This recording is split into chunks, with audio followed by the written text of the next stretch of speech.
السلام علیکم ورحمۃ اللہ وبرکاتہ۔ آج ایک نئی ویڈیو کے ساتھ حاضر ہوں۔ انشاءاللہ اس کو بھی آپ پسند فرمائیں گے۔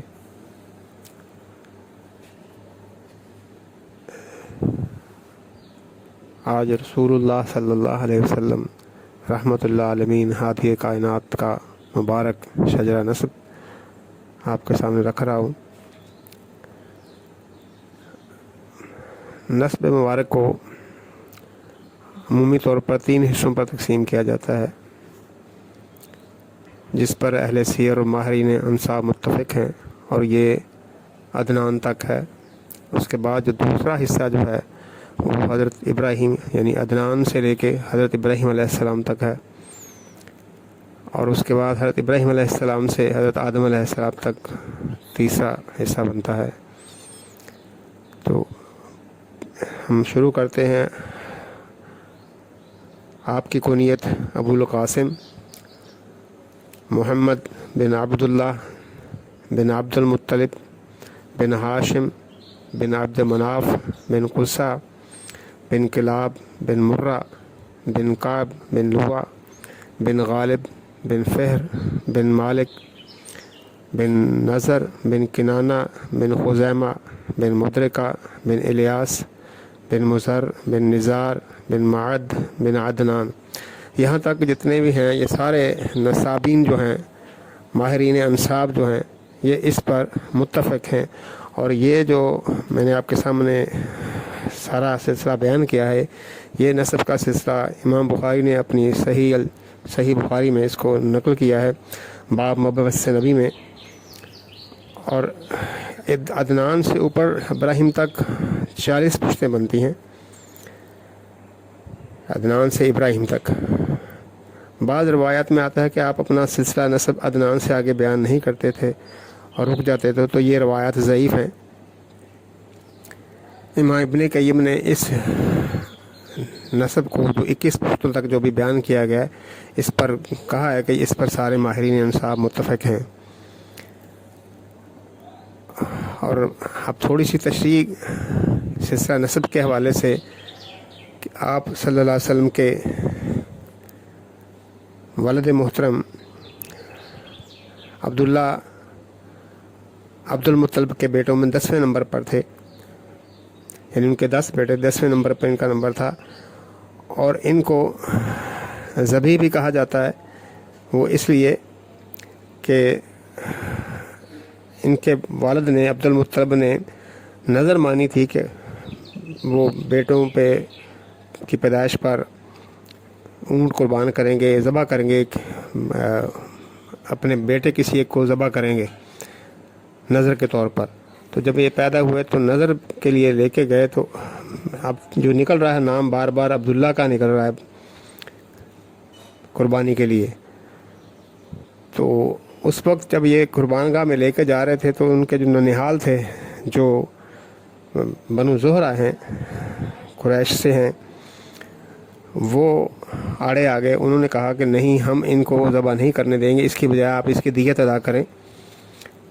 تو پھر اب دیت کا مسئلہ، اس وقت 10 اونٹ تھی دیت مقرر تھی، اس وقت جو عرب میں چل رہی تھی اسلام سے پہلے۔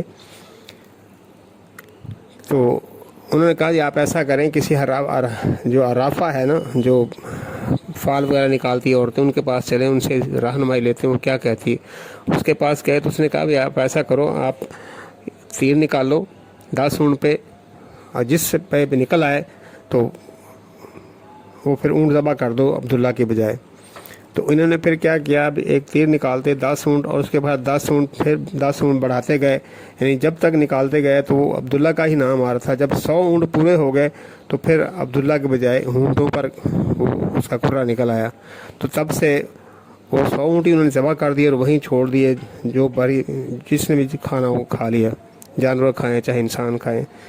اور اس وقت سے ہی پہلے دیت 10 اونٹ تھی، اس کے بعد ہی یہ دیت جو 100 اونٹوں کی دیت قرار پا گئی، اور اسلام نے بھی اسی دیت کو برقرار رکھا، رسول اللہ صلی اللہ علیہ وسلم نے اس کو تبدیل نہیں کیا۔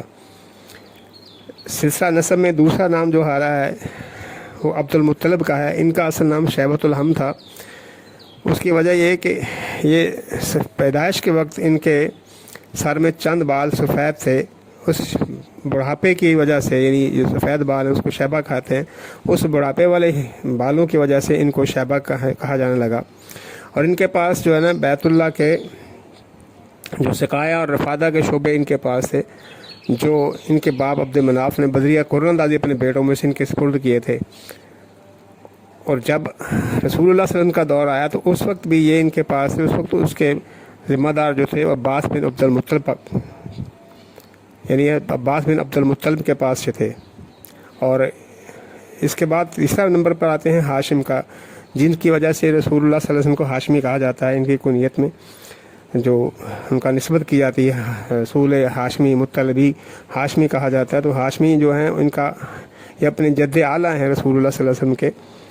ان کا اصلی نام عبدالعلا عمر تھا، لیکن یہ ہاشم کے نام سے، چونکہ انہوں نے سب سے پہلے، ہاشم کا معنی ہے توڑنے والا، تو انہوں نے روٹیاں وغیرہ توڑ کے شوربے میں ڈبو کر سب سے پہلے کھائی تھی، اس سے ان کا نام ہاشم ہی پڑ گیا، روٹی توڑ کے بھگو کے کھانے والا۔ تو اس کے بعد اگلے حصے میں ہے نام عبد مناف کا۔ ان کا نام دراصل مغیرہ تھا، اور ان کی خوبصورتی، بہت ہی حسن و جمال کی وجہ سے ان کو اہل مکہ قمر البطحا بھی کہتے تھے۔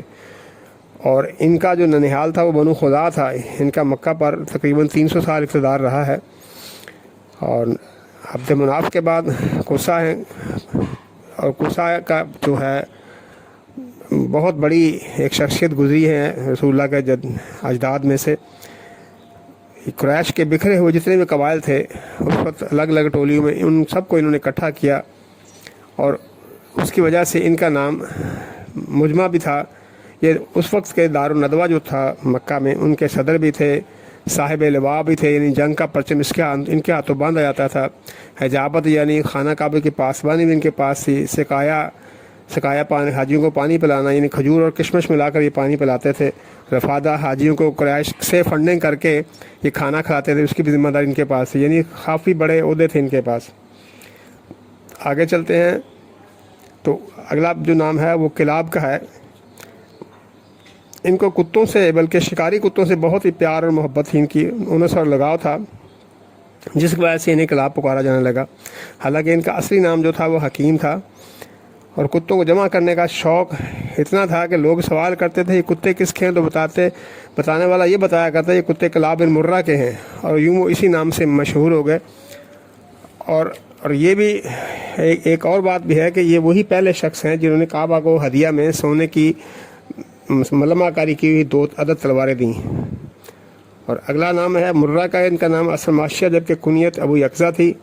اور پھر 8واں نام جو ہے وہ کعب کا ہے۔ قریش میں ان کا بہت بڑا رتبہ تھا، بہت اعلیٰ مرتبہ پر یہ فائز تھے، اسی بنا پر ان کو کعب کا نام دیا، کیونکہ کعب بھی دراصل بلند اور اونچی جگہ کو کہا جاتا ہے۔